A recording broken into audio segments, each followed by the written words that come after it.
I was in the store Yeah. when it was just a little tiny fruit store. Well, we were the feed store, but Uh-huh. Kurt was here.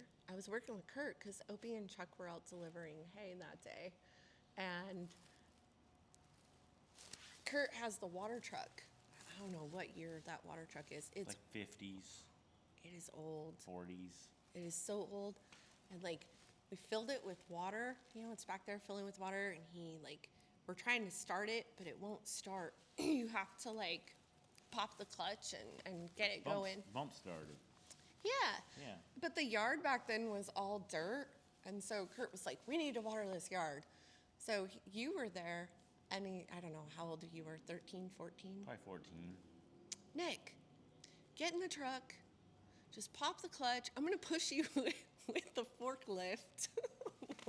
So I'm out there watching with a broom looking like I'm doing something. And he's, okay, pop it now. And it just dies. You could barely see over the steering wheel. You're like, The thing had just springs, no seat, so your backside's getting pinched the whole time too, I'll mind you. And I couldn't see over this dash. And it didn't have brakes. okay, go again. Right? It just like dies.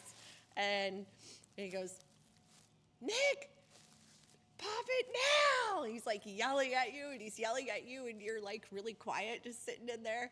And finally you were like, I'm done. You got out. You're all, start it yourself. You like yelled at him and he was like, get back in that truck right now. We're starting this truck. And you're like, I'm out of here. And I'm like, oh my gosh. You guys were yelling at each other and you just turned around and started walking down the road.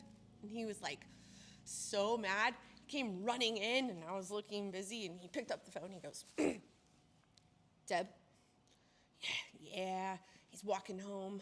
Can you go get him? He's walking down Rough and Ready Highway.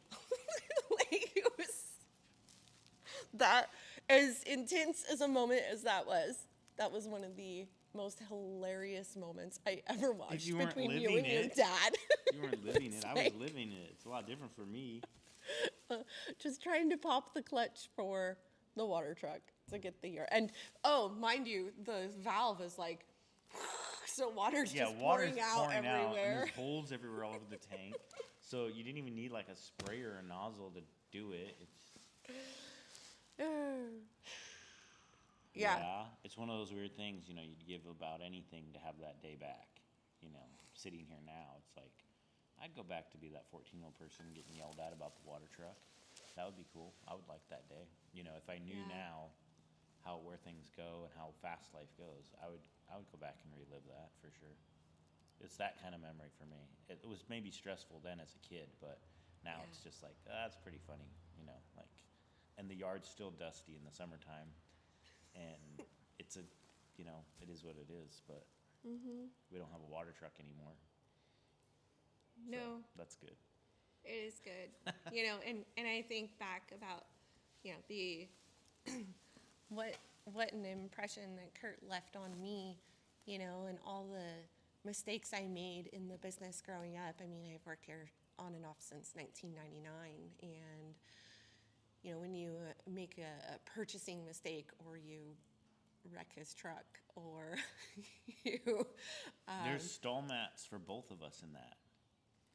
You did a stall mat wreck, but I thought I did a really good job one year, and I purchased a truckload of stall mats, and I got them down to a price that I thought was great.